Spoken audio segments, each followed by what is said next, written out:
Welcome to Donmar TV News Channel. I'm inclined to think that most likely Bongbong Marcos will prevail in the disqualification. Now, if they win, Marcos and Sara, they will win on their own right, to be honest. You know, they all say there's really no other candidate to choose right now that can compete with the Marcos Duterte tandem, right? Yan mismo yung sinabi ka, Coffee, ng political expert, isa pong abogado at isa pong law professor, walang iba kundi si Attorney Antonio Lavinia. Napakagandang pakinggan, ka Coffee, no? Bongbong Marcos will prevail. Magandang araw po sa lahat ng ating ka Coffee na nakatutok po sa iba't ibang panig po ng Pilipinas at ganoon din po sa iba't ibang bansa. Mamaya, himayin pa natin yan, ka Coffee, pag-usapan pa natin yan, yung sinasabi po ni Attorney Antonio Lavinia. Dito muna tayo, ka Coffee. Ang COMELEC po, mainit-init pa, ka Coffee. Naglabas na po sila ng certified list ng mga kandidato po para sa 2022 elections. Kasama na po dyan yung ating mga presidential candidates, vice presidential candidates at senatorials.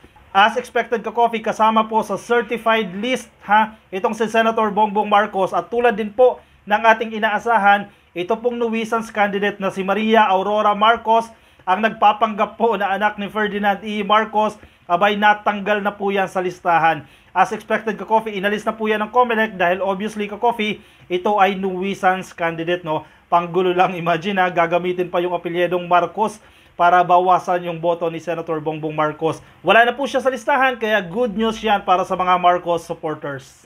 Makikita natin, ka Coffee, sa listahan na ito mula sa 15 na nilabas po ng COMELEC, December po, ngayon ay 11 na lang po iyan. At unang-una dyan, alphabetically arranged ito, ka Coffee, no? Si Abelia Ernie, tumatakbo po bilang independent. Sumunod po si Arcega Gerald, independent din po ito, no? Si Di Guzman Caliodi sa ilalim po ng partido Lakas ng Masa. And of course, number 4 po si Dumagoso Isko Moreno, Aksyon Demokratiko po yung kanyang partido. Nandiyan din po si Gonzales Norberto ng Partido Demokratiko Sosyalista ng Pilipinas. Si Ping Lacson, number 6 po siya, Partido para sa Demokratikong Reforma. Nananatili rin po si Mangundato Faisal ng Katipunan ng Kamalayang Kayumanggi. At number 8 po, ang ating inaasahan, ang leading po sa lahat ng presidential surveys, walang iba kundi si Marcos Bongbong sa ilalim po ng Partido Federal ng Pilipinas. Pangsyam naman sa listahan ng COMELEC, si Montemayor Jose Jr. ng Democratic Party of the Philippines. Si Senator Manny Pacquiao, number 10 po siya. Tumatakbo po ito sa ilalim ng ABAG PROMD. At pang-11 at panghuli sa listahan, ka Coffee, si Vice President Leni Robredo na tumatakbo din pong independent. Kung mapapansin nyo dyan, ka Coffee, sa listahan na yan, yung 4 po na initially nakasama po sa listahan ng COMELEC ay chinugi na po yan. Na-declare na po itong mga nuisance candidates. Unang-una na po dyan si Maria Aurora Marcos, na alis na po siya dyan.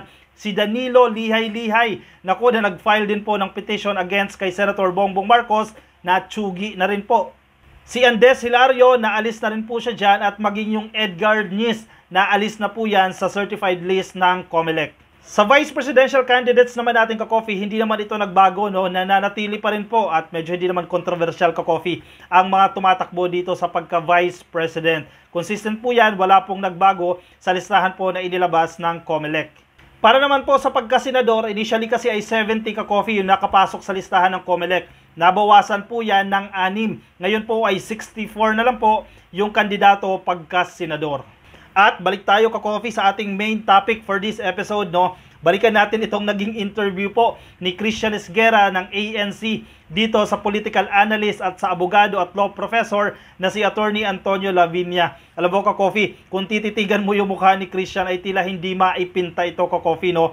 Paano ba naman yung mga sinasabi po ni Attorney Lavinia ay tila hindi maganda po sa pandinig ni Christian Esguerra. Kaya naman yung reaction nito ay hindi maipinta. Isa, ka Coffee, sa highlight ng interview na ito, no, sinasabi po ni Attorney Lavinia na never daw pong nangyari na yung leading na kandidato sa pagka-presidente ay disqualified, ka Coffee, no? Sa madaling sabi, ka Coffee, si Senator Bongbong Marcos, abay hindi po siya pwedeng i-disqualified. Pakinggan natin yung kanyang argumento, no, bakit niya ito nasabi. But there's also strong arguments why they should be dismissed. The ultimate one is political question. I mean, the ultimate one is, especially a leading candidate, you should not disqualify a leading candidate, a candidate that has, seems to have the support of many people, because you're depriving then the people of their choice. That is political law 101. I mean that certain things have to be decided by the people and not by the law and not by the courts. Narinig nyo ka, Coffee? That's political 101. Kapag sinabi po nating political 101, basic po iyan. Sa sistema po ng politika dito sa Pilipinas at maging sa ibang bansa naman yan, ka-Coffee, no, hindi mo pwedeng baliwalain yung sinasabi po ng taong bayan. Yan din po yung sinasabi ng paulit-ulit po, no, ni Attorney Harry Roque na tumatakbo rin po sa pagkasenador, na huwag daanin sa technicalities.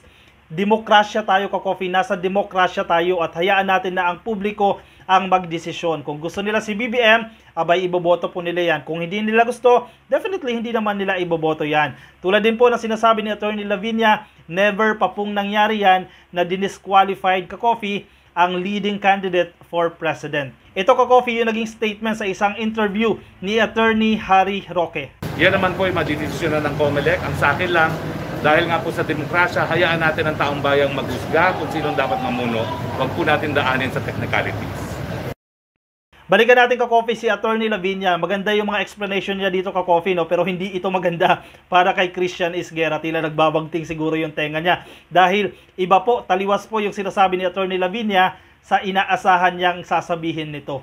When I teach this, I teach constitutional law, political law, election law. When I teach this, I always tell my students, when you look at disqualification cases, you look at the law, of course, and the jurisprudence. But more important than the law and the jurisprudence, you look at the person, the candidate being disqualified, and you look at their lawyers. Who are their lawyers? And from that, you have a sense, a combination of understanding the law, the jurisprudence, the candidate, and the lawyers. Then you can kind of predict what will happen, right? So here we'll have to see that where it goes. I'm inclined to think that most likely Bongbong Marcos will prevail in the disqualification cases because of, more than anything, the political question doctrine. Siyempre, ka-Coffee, hindi magpapatalo dyan si Christian. Magbabato pa rin yan ng mga argumento niya. Okay, but wouldn't that be a disservice to the legal grounds that have been raised? Because basically there are two. Number one, that he committed material misrepresentation in filing his certificate of candidacy because they didn't say that he was convicted of a crime involving moral turpitude. But the political question argument is an entirely different plane, which is that regardless of that, the court cannot decide this. It should be the people that should decide this. There's also another legal argument for Marcos, which has been actually imposed by the court or applied by the court many times, which is that the qualifications for president are laid down in the Constitution, and it's very simple. A voter, a citizen, a natural-born citizen, 40 years, can read and write. I mean, that's just very, very basic. Nakasaad naman talaga yan, ka-Coffee, sa ating konstitusyon, sa ating saligang batas. Remember, ang ating pong konstitusyon, ang supreme law of the land. Wala na pong mas gagaling pa dyan, ka-Coffee, sa ating saligang batas. So, mukhang alam na this, ka-Coffee. Tulad niya po na sinasabi ni Attorney Lavinia, Bongbong Marcos will prevail. Nako, magandang balita ito, ka-Coffee, ha, para sa mga supporters ni Senator Bongbong Marcos. Ano ang masasabi mo rito, ka-Coffee? Sige, i-share mo naman ang iyong feelings, ang iyong nararamdaman dyan sa ating comment section para babasa rin po ng iba nating mga ka-Coffee. I-comment na po yan, at kung hindi ka pa naka-like, ka-Coffee, pa-click na rin po ng like, at kung hindi ka pa naka-subscribe, click nyo na rin po yung subscribe para dumami tayo, ka-Coffee. Isa ka na rin ganap na ka-Coffee. Alam mo, ka-Coffee, isa rin sa magandang obserbasyon dito, no, ni Attorney Lavinia ay yung mga supporters daw ni PRRD ay lumipat na po ito, nag-move on na po ito na kay Bongbong Marcos na po, nasa Marcos Duterte tandem na ito, ka-Coffee. Actually, naka-obserbahan din natin yan, ka-Coffee. Pero meron pa rin naman mangilan-ngilan, no, na DDS Dilawan, no, nananatili pa rin po ito at ayaw nito kay Senator Bongbong Marcos. Pero kakaunti na lang po iyan, ka-Coffee. Dahil patunay dyan, nakakaunti na lang ito, ha. Tingnan mo yung mga surveys, ka-Coffee, pumapalo po ng 54%. Majority po ay pumapabor dito kay BBM. unprecedented ito, Ka-Coffee, hindi pa ito nangyayari, no? At yan din po yung nagiging obserbasyon ni Attorney Lavinia. Good news ito, Ka-Coffee, tila pumapanig na po ang universe dito kay Senator Bongbong Marcos. His supporters have moved on. And they're all now almost totally with Bongbong Marcos. Partly because of the Duterte name, because Sara Duterte is there. That's the smartest thing that Marcos has done to make sure that Sara would run with him. So the Duterte supporters are with Marcos, and then very important as well, you will soon see, I think, a groundswell. You know, they all say there's really no other candidate to choose right now that can compete with the Marcos Duterte tandem, right? Now, if they win, Marcos and Sara, they will win on their own right, to be honest. They will win on their own right, but they did get this big block of voters that are Duterte supporters. That's the reason why Marcos is polling so well. You know, more than 50%. First time ever in our surveys that someone has polled more than 50%. If he wins this with a more than 50% vote, first time ever, right?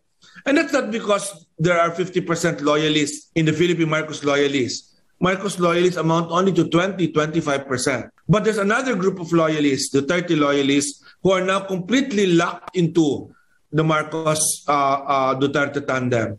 That's why they're polling this much.